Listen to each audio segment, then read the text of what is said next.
Bonjour à tous et bienvenue sur ma chaîne.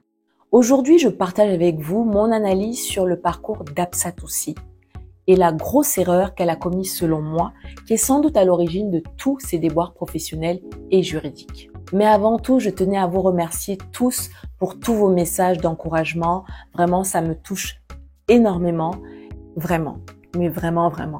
Donc, merci à vous. Nous allons nous plonger au cœur d'une histoire peu ordinaire, comme il en existe finalement peu en France. Celle d'Apsatoussi, entrepreneure française d'origine sénégalaise, à la carrière très prometteuse lorsqu'elle démarrait dans les années 2000. Apsatou a souvent fait l'actualité ces dernières années, notamment par rapport à son procès contre Éric Zemmour, candidat malheureux à la présidentielle 2022 en France. Nous pouvons tous trébucher, personne n'est faillible. L'intérêt pour moi de revenir sur le parcours d'Apsatoussi, c'est surtout d'apprendre des précieuses leçons que nous révèle son histoire. Chacun de nous pourrait en profiter pour ses entreprises et ses projets. Car on doit apprendre des uns et des autres. Avec tout ce bavardage-là, je m'aperçois que je perds mes bonnes manières. Si tu me découvres, je suis Céline Victoria Fotso. Il y a 15 ans, j'ai créé une grosse communauté en ligne qui a plus d'1 million d'abonnés aujourd'hui, toutes plateformes confondues, et qui s'appelle Joanda. Joanda, non. Sur ma chaîne, je parle essentiellement de mon expérience dans l'entrepreneuriat digital et de mon retour en Afrique. Alors, si ça t'intéresse, abonne-toi. Avant de démarrer, il faut que je t'explique un principe sur ma chaîne. Ici, on va essayer d'innover et de papoter intelligemment. Parfois, je vais vous proposer des devinettes dont les indices seront disséminés tout au long de la vidéo avec un ou plusieurs indices cachés, histoire de réviser un peu notre culture générale. On en a besoin, non? Bon. Et si vous êtes bon, on envisagera de sérieux lots, sérieux cadeaux à gagner. Aujourd'hui, on va commencer par quelque chose de facile, histoire de vous mettre un petit peu dans le mood. Donc, dès que tu penses avoir la réponse, tu vas m'écrire ça rapidement en commentaire. Comme ça, je verrai les plus rapides d'entre vous et les plus cultivés. Donc, j'espère que tu vas te prêter au jeu et sois très attentif ou attentive. Chaque détail compte. Premier indice. Écoutez bien. On me trouve dans l'océan et sur la terre. Je répète. On me trouve dans l'océan et sur la terre. Prêt? Petit disclaimer. Je rappelle que faire une analyse ou une critique constructive sur quelqu'un ne veut pas dire qu'on a un problème avec le ou la protagoniste. Donc, je préfère qu'on soit clair dessus. Donc, j'ai pas de problème avec Apsatoussi. D'accord? Je suis quelqu'un de franc et je dis ce que je pense. Non, parce que je vous connais déjà par cœur. On se connaît ici. D'accord? Voilà. Maintenant, on peut commencer. C'est parti. Selon la bio de son site, on y découvre qu'Apsatoussi est née en 1981 en France, dans une grande fratrie de 8 enfants, ayant un papa ouvrier et une maman mauritanienne d'origine, et tous deux immigrés. C'est sans doute de là qu'est parti le drive d'Apsatoussi, qu'elle décrit comme un besoin vital d'autonomie et d'indépendance. Donc, on comprend bien que Apsatoussi, c'est une femme qui en veut, et ce depuis toujours. Et ça transparaît plutôt beaucoup dans sa personnalité qu'on voit à la télé ou autre. D'après le site capital.fr, Apsatoussi est titulaire d'un bac professionnel secrétariat et d'un BTS en alternance. Apsatou a été responsable commercial dans une SS2I dès l'âge de 22 ans. En 2005, inspiré d'un voyage à New York, Apsatou lâche son boulot et décide de se lancer dans l'entrepreneuriat. Elle prend toutes ses économies et elle fait un prêt auprès de sa famille de 20 000 euros. Et qu'est-ce que Apsatou lance? Elle décide de lancer un salon de beauté au concept novateur. L'idée, c'était de proposer une alternative au salon de beauté traditionnel de l'époque, avec donc un concept plus global. Coiffure, esthétique, massage, bien-être. Donc, c'est-à-dire que les clientes pouvaient faire tout au même endroit. Et surtout, la grosse innovation, c'est que les soins prenaient en compte tous les types de peau. C'est ainsi qu'Ethnicia est née, portait bien son nom. Donc, madame décide de poser ses bagages où ça? Rien que ça, à l'île Saint-Louis, qui est dans le 4e arrondissement de Paris, qui est juste l'un des quartiers les plus chers de la ville. Est-ce que Apsatou voyait petit? La fille voyait grand. Elle avait déjà des ambitions très high. Et j'imagine même pas le bail. Je n'imagine même pas le prix du bail. Donc, par la suite, grâce à un concours où elle remporte la 2e place, elle a comme lot la somme de 500 000 euros pour continuer son aventure entrepreneuriale. Donc, elle va ouvrir à La Défense, dans le centre commercial Les Quatre Temps, que tu connais sans doute si tu as été à Paris. Puis, avenue de l'Opéra, 250 mètres carrés. C'est-à-dire que vous imaginez la taille de l'espace. Et pour finir, en fait, avec 17 magasins en franchise. Elle visait à l'époque 100 salons au total dans toute la France. Et sur le papier, c'était un joli rêve. Mais c'est pour dire qu'en tout cas, Apsatou, elle avait de grandes ambitions et elle se donnait les moyens pour y arriver. Moi, je me rappelle, à l'époque, je découvre Apsatou sur M6 dans un reportage qui était fait sur elle. Je me rappelle plus vraiment dans quelle émission et dans quel cadre le reportage était fait, mais je me rappelle que voilà, la première fois que je vois Apsatou à la télé. Et je peux dire, on était avec une copine, je peux dire que franchement, on était tellement admiratifs, tellement fiers de cette jeune femme noire qui s'exprimait bien, belle, charmante. Vraiment, c'est-à-dire que des jeunes noirs, une jeune noire, comme on n'en voyait pas à l'époque. Hein, il faut bien remettre les choses dans leur contexte. À l'époque, on n'avait pas ce type de profil dans l'espace public, dans l'espace audiovisuel, déjà de manière générale, encore moins dans l'espace entrepreneurial. Donc franchement, je peux dire, Apsatou, elle nous a fait rêver, quoi. Quand on la découvre dans les années 2000, 2007 environ, par là, elle nous a fait rêver. Vraiment, c'est-à-dire que Apsatou, elle a envoyé du lourd. Vraiment, le profil businesswoman, black, beautiful. Franchement, on était vraiment tous fiers. Et je pense que je suis pas la seule. Je pense qu'elle nous a fait cet effet à tous un peu de cette génération-là qui avons découvert Apsatou à la télé lors de ce reportage. Parce que certains l'ont connue plus récemment comme chroniqueuse à la télé, etc. Mais quand t'as vu Apsatou à ses tout débuts, tu te rends compte vraiment qu'elle représentait quelque chose. C'était vraiment une figure emblématique de cette diversité à cette époque-là. On est vraiment effectivement dans l'époque où Sarkozy soit est en campagne ou va accéder au pouvoir, ou il a même accédé au pouvoir, parce que je me rappelle plus, mais c'est à peu près à cette époque-là. Et donc c'était un peu à la mode, c'est vrai, ce côté, ouais, on montre la diversité positive, intelligente, travailleuse, etc. C'est l'époque où il y avait les Ramayad qui montaient aussi, jeune ministre noire, une femme. Donc on était un peu dans cette mouvance de jeunesse afro, donc noire en France, qui est intelligente, qui est bosseuse, comme on aime les voir, mais comme on en voyait rarement. Parce que une femme noire entrepreneur en situation de succès, franchement, ça ne se voyait pas, pour dire clairement, pas en France en tout cas, pas à cette époque-là. Donc, fast forward, en 2011, on parle quand même d'un chiffre d'affaires de 2 millions d'euros avec ces 5 enseignes, ces 5 salons. Et d'après mes recherches, le chiffre d'affaires aurait même atteint cette même année-là environ 6 millions d'euros. C'est énorme, c'est juste énormissime. Je crois que ceux qui n'ont pas vu Apsatou démarrer ne se rendent vraiment pas compte de ce qu'elle représentait et la route qu'elle était en train de prendre à l'époque. Donc elle avait choisi un système, c'était plutôt finement pensé. Elle avait choisi un système de franchise, c'est le modèle de développement qu'elle avait choisi. Elle a même eu un partenariat avec AXA, les assurances AXA, qui lui ont offert des services pour l'équivalent de 6 millions d'euros en termes d'assurance, évidemment, du mobilier, d'accompagnement juridique, conseil juridique, pour l'équivalent d'environ 6 millions d'euros. C'est énorme. Malheureusement, le conte de fées s'est arrêté parce que l'aventure s'arrêtera en 2013, un peu moins de 10 ans après avoir lancé son concept. Ethnicia est placée en liquidation judiciaire, la franchise coule, n'est pas rentable et traîne de gros problèmes juridiques avec les franchisés. Mais par la suite, Apsatou, c'est une guerrière, elle rebondit, elle qui avait déjà tout d'une star, fait ses débuts à la télé. Ce qui lui a donné évidemment pas mal de visibilité pendant plusieurs années. Vous l'avez sans doute vu dans des émissions du groupe Bolloré, avec Thierry Ardisson, Cyril Hanouna et d'autres, notamment j'ai oublié une émission avec des femmes, Roselyne Bachelot, Laurence Ferrari, etc. Donc vraiment, Apsatou, on la voyait un peu partout à l'époque. Et c'était la seule à avoir ce type de profil, même à la télé. Tout est beau, elle a même fait Danse avec les stars, tout est beau, tout est bien, elle est dans les magazines People, etc. Tout le monde l'adore, c'est une belle fille, elle est charmante, etc. Et patatras, en 2018, tout bascule de nouveau à cause d'une sortie hallucinante de ce cher Éric Zemmour, qui a d'ailleurs été condamné uniquement en 2023, donc l'année dernière. Il a été condamné donc pour injure à caractère raciste.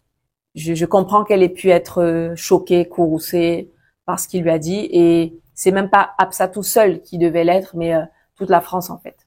Mais un an plus tard, donc en 2024, elle est encore en procès. Donc près de 6 ans après cette histoire, elle est encore en procès parce qu'évidemment Éric Zemmour a fait appel de la décision de sa condamnation. Donc là, en janvier-février, elle a fait un message qui rappelait qu'elle était effectivement encore en procès contre l'ancien candidat à la présidentielle française. Absatoussi s'est engagée depuis 2018 dans un combat genre David contre Goliath. Il faut le dire les choses telles qu'elles sont. Deuxième indice, écoutez bien. C'est ouvert? Je suis le roi au Sénégal. Je suis le roi au Sénégal. Go, on continue. Donc, comme je l'annonçais en début de vidéo, l'idée pour moi, c'est de revenir sur les erreurs que, selon moi, Absatou a commises.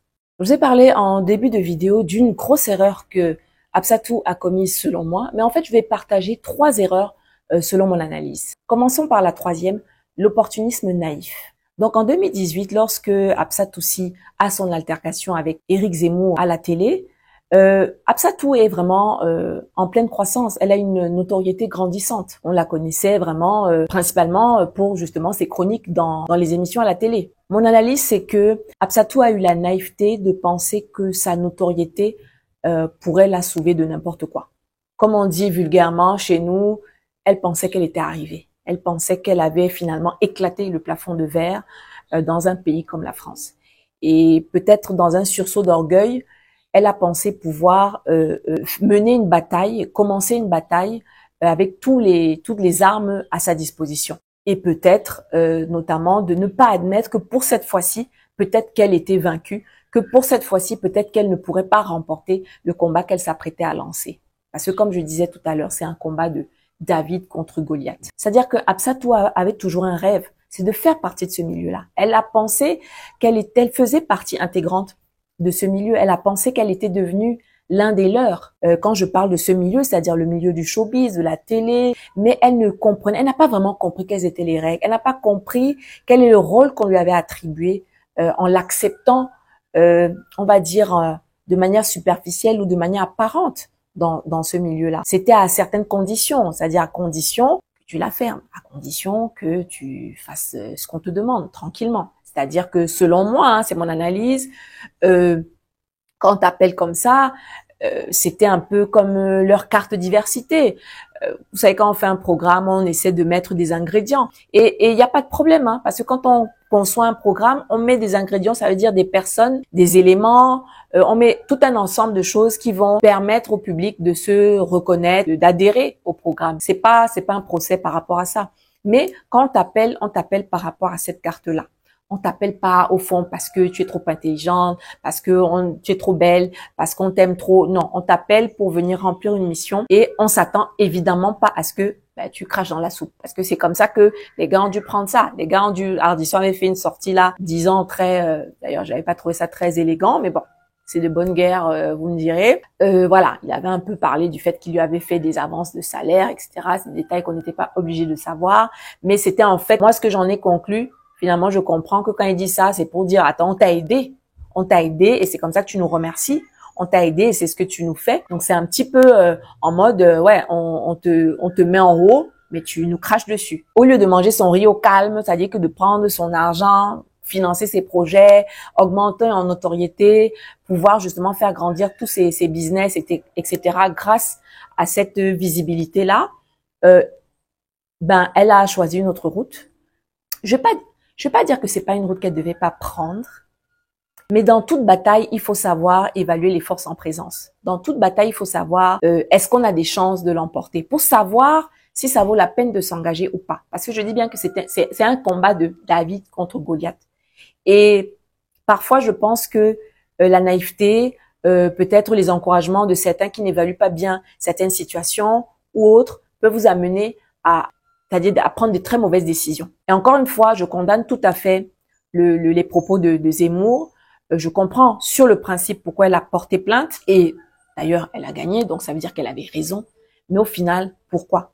Au final, est-ce que ça en valait vraiment la peine? Parce que l'expérience aussi, après je peux peut-être paraître cynique, hein, je peux peut-être paraître un peu froide ou même si elle est dans son droit, parfois tous les combats, même les plus justes, ne sont pas à mener. Selon parfois le timing, selon qui tu es, selon les atouts que tu as.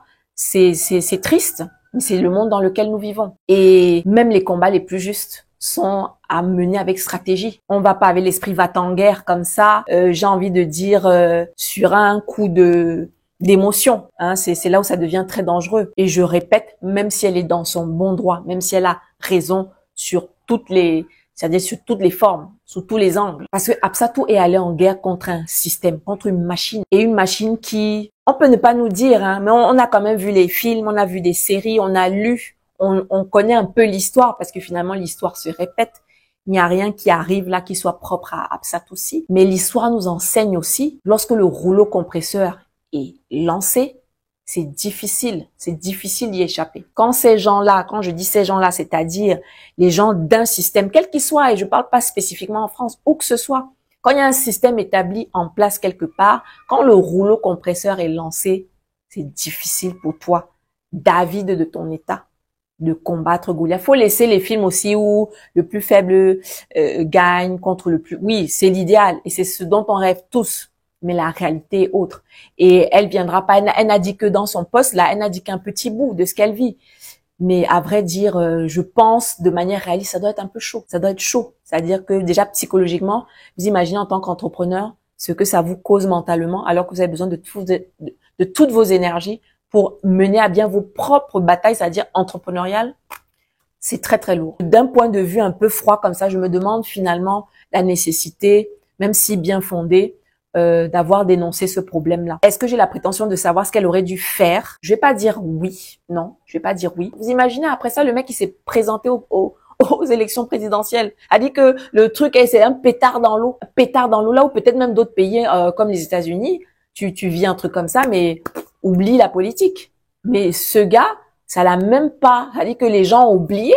Les gens ont complètement oublié. Donc toi, tu es là à vivre un combat que qui te cause voilà autant de tort dans ta famille, dans ton bien-être mental, ton couple, tout ce que tu veux, tout ce qu'on peut imaginer, pendant que le bourreau, le coupable, lui il mène sa vie tranquille et comme si de rien n'était en fait. Parce que finalement, ses avocats doivent sans doute être en train de gérer ça. Comme c'est un gars qui est habitué aux tribunaux, il doit avoir un service juridique qui gère ça en pilotage automatique. Donc moi, je parle de ça. Pourquoi? Parce que je trouve ça un peu dommage. On a tellement peu de figures comme ça, comme elle en France. Et je vais même dire dans l'espace africain francophone, on a tellement peu de profils comme ça que c'est un peu dommage de l'avoir mené cette bataille-là et finalement un peu toute seule, parce qu'il faut le dire, je pense qu'elle a peut-être eu la naïveté de penser qu'elle aurait droit à certains soutiens, mais c'était faire preuve d'une naïveté, mais j'ai envie de dire de bleu. Pourquoi tu penses que Bolloré va te privilégier toi par rapport à Zemmour? Je veux dire, parce que tu as raison. Ah ben non, malheureusement, c'est pas comme ça que le monde fonctionne. C'est triste, hein. C'est cynique, c'est froid ce que je dis, mais c'est la vérité. C'est que c'est pas parce qu'elle a raison, c'est pas parce que effectivement il avait tort. Si elle pensait si elle a cru un seul instant que ces gens-là disaient la vérité, qu'ils allaient la soutenir, oh vraiment c'est que elle a été naïve. Et je pense que pourquoi je parle d'un opportunisme naïf, parce que je pense qu'elle a cru qu'elle était en train de niquer le système. Elle a cru que, voilà, elle est arrivée, c'est bon. Et je jette pas la pierre. Pour moi, je me dis, voilà, elle se dit que par rapport à d'où elle part, elle se dit, c'est bon, je suis arrivée, quoi. Voilà, je suis connue, on m'apprécie, nani, nana. Et boum, elle a pensé que elle aurait gain de cause, que peut-être qu'elle deviendrait un symbole contre le racisme, peut-être qu'on l'aurait érigée, en femme emblématique à la Rosa Parks ou je sais pas quoi. Mais la manière dont elle a mené sa carrière ne permettait pas ça, parce qu'il faut un mouvement. Quand c'est comme ça, tu vas pas en guerre seule. Quand c'est comme ça, tu dois avoir des gens derrière toi, ne serait-ce que des gens de ta communauté. Donc, je ne crois pas qu'elle ait mené sa carrière ou son parcours de telle sorte qu'elle puisse avoir certains appuis. C'est pas comme ça que le monde y marche, malheureusement. La deuxième erreur, selon moi, d'Hapsatoussi est le manque de formation. Je vous ai parlé de ses diplômes en début de vidéo. Je suis pas en train de dire qu'il faut absolument avoir fait les plus grandes études, avoir fait les plus grandes écoles, etc. Non, pas du tout. C'est pas de ça dont il s'agit. La preuve, Hapsatou en est la preuve dans une certaine mesure par rapport à son parcours académique. Elle a réussi malgré le fait qu'elle n'ait pas fait de longues études, grandes études ou dans des écoles hyper cotées ou hyper connues. Non, elle en est la preuve. Mais le problème, c'est que Hapsatou en voulait. Encore que c'est pas le problème. Mais elle en voulait beaucoup et trop vite. Elle voulait tout Elle voulait tout de suite. Et souvent, c'est ça, hein, les gens qui ont très faim, qui ont faim, c'est pas mauvais. Mais à un moment donné, ça peut t'aveugler. Cette ambition-là, quand elle t'aveugle, quand elle t'empêche de prendre des décisions qui vont plutôt aller en t'accompagnant, attention. Parce que ce genre de croissance, ce genre de capitaux demande d'être préparé, demande d'être formé, demande d'avoir un certain nombre de connaissances, un certain niveau de connaissances. Vous voyez le permis B. Il y a le permis B pour les voitures normales, d'accord, que nous tous nous avons. Et puis, il y a les permis poids lourds. Il y a les permis pour les camions. Parce qu'on ne conduit pas ça comme on conduit une voiture, une petite citadine ou même une berline. Quand on conduit un poids lourd, il faut savoir manœuvrer. Donc, c'est pour dire que quand on a un certain niveau d'ambition, quand on veut atteindre certains sommets, il faut s'équiper intellectuellement. Il faut s'équiper en termes de connaissances. Il faut s'équiper en termes d'expérience. Ça peut ne pas être la vôtre. Ça peut ne pas être ce que vous avez appris pour gérer ce niveau de croissance, pour gérer ce niveau de compétence, pour gérer ce niveau de capitaux. Il faut être un minimum formé. Il faut se former parce que on n'atteint pas certains niveaux d'objectifs par hasard. Quand c'est comme ça, les lacunes finissent toujours par nous rattraper. Toujours. Même concernant la beauté, honnêtement, Apsatou, elle s'est pas spécialement formée. En tout cas, à l'époque. Moi, quand je vois j'ai eu à aller à un de ces salons quand j'ai eu à voir quelques-uns des prestations d'Apsatou, notamment au niveau des brushings. Honnêtement, c'était pas folichon. Tu sentais vraiment que les clientes allaient parce que c'était elle. C'est vraiment parce que c'était elle. En soi, je veux dire, même moi, j'avais l'impression que je faisais mieux. Je faisais un meilleur brushing qu'elle, notamment en tout cas sur les cheveux texturés, d'accord, cheveux crépus. Donc, quand franchement, honnêtement, pour être honnête, à l'époque, je me disais c'était un peu foutage de gueule. Franchement, je me disais un peu, ouais, franchement, parce que surtout, elle faisait payer, si je me souviens bien, elle faisait payer un peu plus cher quand c'est elle. Ce qui est normal, hein. Ce qui est normal. C'est une prestation type VIP premium. Elle faisait payer un petit peu plus cher la prestation que elle donnait, ce qui est tout à fait normal, c'est logique. À ce moment-là, forme-toi. Forme-toi. Même si tu te formes juste en un seul truc, forme-toi. Pour moi, c'est le moindre des respects pour les clientes. Donc, ça dénote quand même déjà d'un certain manque d'implication, même d'une certaine honnêteté quelque part. Tu peux pas faire payer plus cher un truc que tu fais pas mieux qu'une autre, ou même ne serait-ce qu'au même niveau. Disons même pas mieux. Niveau. Je demande même pas d'être la meilleure, mais fais bien le truc, quoi. Donc, pour moi, ça pose quand même la question d'une certaine sincérité. Tu admets que tu es pas forcément une pro dans le concept. Tu as la vision, d'accord? Tu peux ne pas être la pro du brushing. À ce moment-là, tu vends le truc différemment. Tu vends pas le truc comme, ouais, venez, séquencez-moi, c'est plus cher. Non, là, moi, j'ai un problème avec ça. Ça devient un petit peu malhonnête. En termes de marketing, Apsatou, ça, elle sait faire. Ça dit que si c'est pour ça, là, marketing, parler, vendre, là, Apsatou, elle sait faire. Elle est la reine du bagou. Elle sait parler, elle s'exprime bien, elle est confiante, c'est-à-dire qu'elle dégage une confiance en elle, elle a un charisme. Donc la nana, franchement, dans son plan de développement, elle a choisi le mode de la franchise et elle a créé un projet qui était 100 femmes qui ont décidé de changer leur vie. Donc en gros, c'est un peu comme ça, c'était une sorte un peu de concours, elle permettait en fait à 100 femmes de devenir des franchisées de sa marque Ethnicia. 100 femmes qui étaient capables donc d'ouvrir un magasin, un salon Ethnicia, et ça pour atteindre ces 100 salons. Moi, je trouve que c'était plutôt bien pensé. Je trouve que c'était plutôt malin. En plus, elle avait choisi la cible féminine. Enfin, tout était, franchement, sur le papier, tout était hyper cohérent. Donc, d'après les quelques témoignages que j'ai pu trouver qui restent sur la toile, en fait, on lit qu'elle promettait des prêts à taux zéro, un réseau d'investisseurs, d'organismes d'aide au financement, des fournisseurs, des contrats prénégociés, bref, tout l'attirail qui permettait aux franchisés vraiment de commencer dans les meilleures conditions, pouvant leur assurer des réussites incroyables. Or, le problème, c'est que la société était déjà en mauvaise santé. En fait, la société était déjà endettée. Et j'ai l'impression, je peux me tromper, que ce projet, c'est-à-dire de franchise ou le mode, j'ai l'impression que ça a été un petit peu créé pour sauver vraiment pour la sauver du naufrage quelque part. Mais c'était sans compter que beaucoup de ces femmes n'étaient pas toutes des businesswomen dans l'âme. Elles avaient bien certes la volonté, mais elles n'étaient pas toutes des entrepreneurs. Elles n'étaient pas toutes outillées pour mener une activité entrepreneuriale. Donc elles auraient dû être formées, elles auraient dû être accompagnées. Peut-être que certaines d'entre elles se seraient mieux débrouillées dans l'activité. Beaucoup d'entre elles se sont retrouvées dans beaucoup de problèmes à cause de cette histoire d'ethnicia. Il y a eu beaucoup de souffrances. Enfin bref, elles ont porté plainte.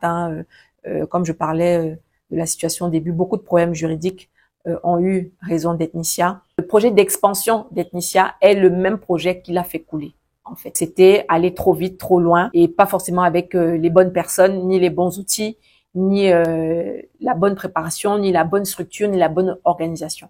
Donc, il y a ce qu'on veut et il y a ce qu'on est capable de faire. On peut retrouver, comme Absatou essaie de nettoyer comme elle a pu, parce que moi, je me rappelle très bien quand les choses se passaient à l'époque, on suivait ça un petit peu attentivement, parce que, comme je dis, on a connu Absatou à ses tout débuts. Moi, j'étais hyper déçue. Hyper déçue pour elle, pour ce qui lui est arrivé, mais surtout un peu de ce que je lisais. Alors c'est sûr, on ne sait pas si tout est vrai, mais il y avait quand même, il y avait des choses quand même qui attiraient l'attention, des témoignages d'anciennes employées qui dénotent en fait un manque criard d'organisation. Ça dit c'était un peu comme un peu une boutique, une épicerie, la boutique comme on dit. C'est-à-dire tu gères ça un peu comme tu peux. Tu peux pas avoir des ambitions d'une franchise avec 100 salons, avec un pilotage douteux. Ça, vraiment, je prétends pas, moi, être plus douée qu'Absatou. Non. Mais même moi, à sa place, j'aurais eu peur. Et j'aurais essayé de mieux me préparer. Et donc, de me former. C'est important, à un moment donné, de reconnaître quand on a atteint ses propres limites, de reconnaître quand on n'est pas capable de mener à bien certaines choses. Je dis pas de renoncer aux objectifs, pas du tout. Mais il faut s'outiller, il faut se former, il faut être assez conscient de son propre niveau pour pouvoir mieux aller vers ses objectifs, pour pouvoir mieux les atteindre. Parce que voilà, sur le papier, tous les projets sont toujours beaux, ambitieux, tout ce qu'on veut, mais là, ce qui fait la différence, c'est l'exécution. C'est ça qui fait toute la différence. C'est comment ce projet va être exécuté. Et pour l'exécution, il faut la compétence qu'on acquiert via la formation ou l'expérience. Alors, en parlant de formation, justement, je vais sortir un e-book sur les stratégies pour gagner de l'argent avec sa communauté en ligne. Donc, si ça t'intéresse, inscris-toi via le lien qui est en description. Troisième indice. C'est l'heure du troisième indice. Tu es prêt? Ok. Colorer, je nourris la famille, petits et grands. Colorer, je nourris la famille, petits et grands. Tu te rappelles des autres, non? Ok. Je dis bien que dès que tu as une idée, écris la réponse et je verrai les plus rapides. Si tu as déjà trouvé, écris vite parce que je vais regarder le timer. Ok. Donc, pour cette dernière ligne droite, je vais partager effectivement la grosse erreur que Absatoussi a commise selon moi, qui l'a mené un petit peu dans tous ses déboires professionnels et juridiques. C'est quoi la grosse erreur? Avant Rihanna et Fenty Beauty, il y a eu Absatoussi et Ethnicia. Oui, faut bien le savoir. C'est-à-dire que quand vous regardez, en fait, ce que Absatou essayait de lancer à l'époque relevait d'un marketing inclusif. C'était déjà les prémices d'une volonté, justement, d'inclure toutes les peaux. Ce que Rihanna a fait avec Fenty Beauty. C'est ce que Absatou essayait déjà de faire depuis 2005. Elle s'est inspirée des États-Unis, qui sont typiquement le lieu où on trouvait déjà un petit peu ce genre d'idées embryonnaires. Okay, c'était un positionnement assez large. Sauf que en France, on n'était pas prêt. C'était trop tôt à l'époque. Le monde n'était pas prêt et la France en particulier n'était pas prêt. Les gens n'étaient pas prêts à tant de diversité, tant de métissage, tant de couleurs. Les gens n'étaient pas prêts. Que ce soit les clients même, c'est-à-dire sauf les concernés que ça visait et surtout sauf les concernés qui étaient un petit peu déjà délaissés, notamment les peaux noires. Donc, mais les autres, ils y croyaient pas.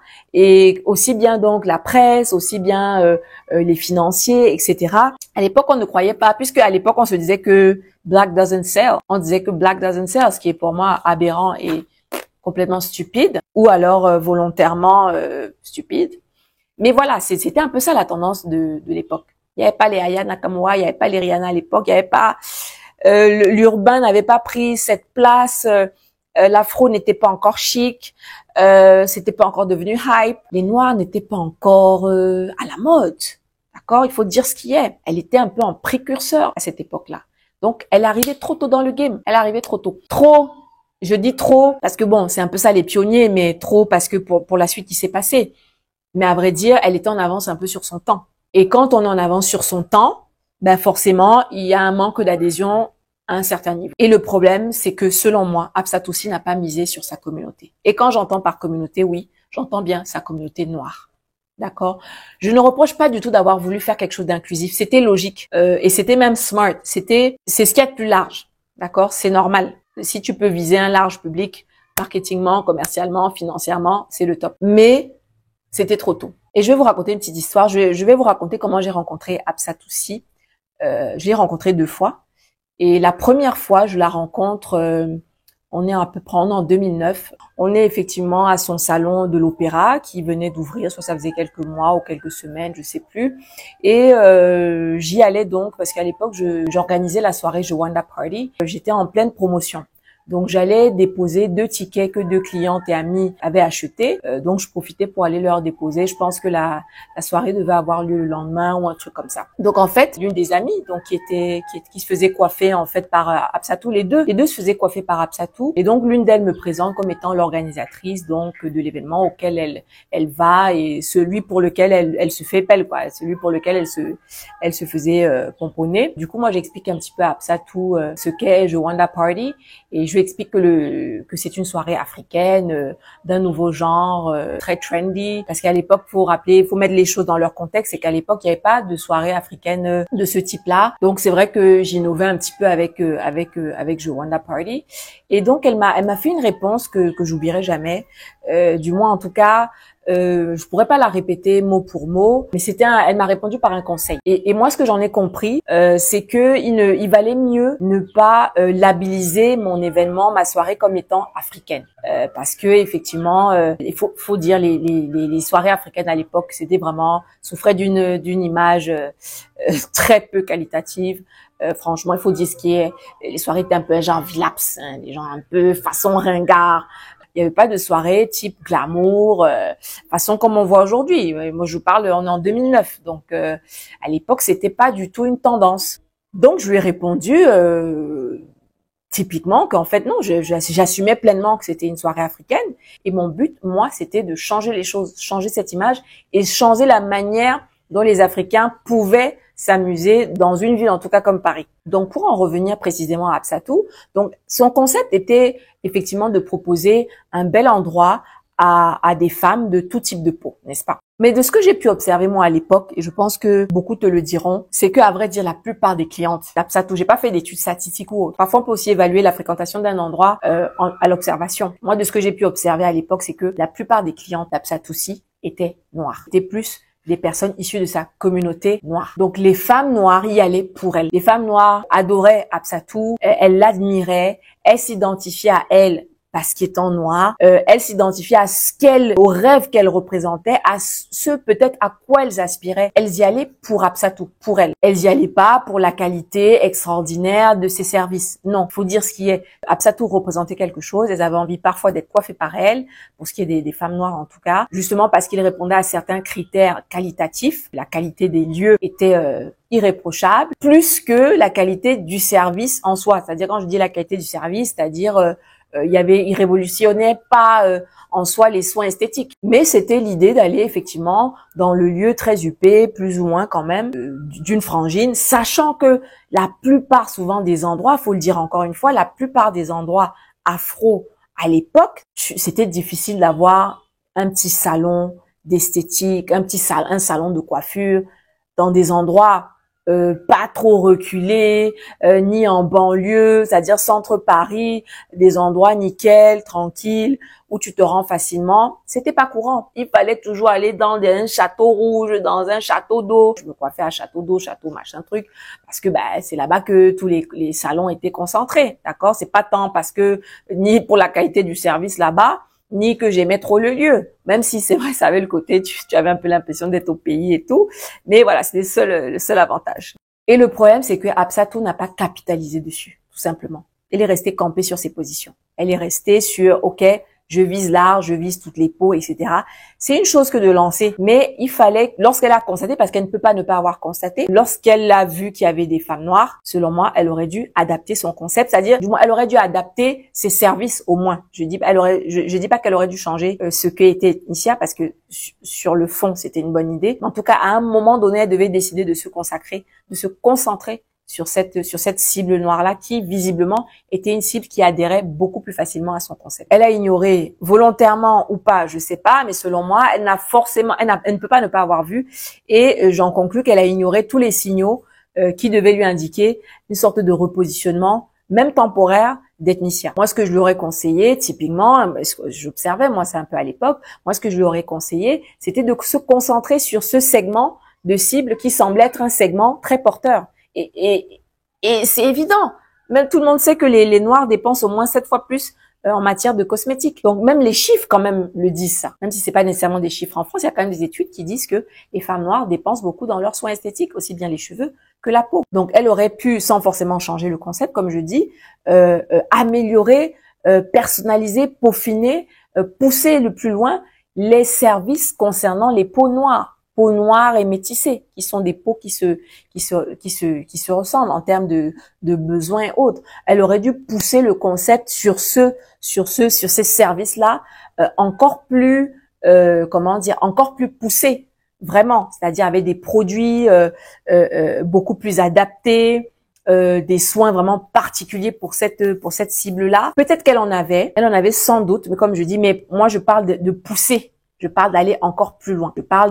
Les soins étaient forcément adaptés, donc il y avait des produits adaptés et les soins forcément. Mais moi je dis, elle aurait pu pousser encore plus loin, peut-être même au niveau de la communication, sans exclure les autres, mais vraiment cibler à un moment donné cette communauté-là, même dans son marketing personnel, dans son branding, à un moment donné, je pense qu'elle aurait dû en jouer. Elle aurait dû axer sur ce segment-là à un moment donné pour vraiment consolider cette fanbase, si on peut dire, en tout cas ce cœur de cible. Donc, elle aurait dû affiner pour après, lorsqu'elle aurait bien consolidé sa marque, son produit, son service, son set de services, pour après, de nouveau élargir, peut-être élargir encore un autre segment, bout par bout. Elle aurait élargi de nouveau, tout simplement. Mais j'ai l'impression que voilà, Absatou, se sortant déjà un peu de banlieue, psychologiquement, elle n'avait pas forcément envie qu'on la renvoie à sa communauté, en fait. C'est-à-dire qu'elle a eu sans doute peut-être assez de mal à se sortir de ce milieu, entre guillemets. On se comprend, non, quand même, quand je dis ça.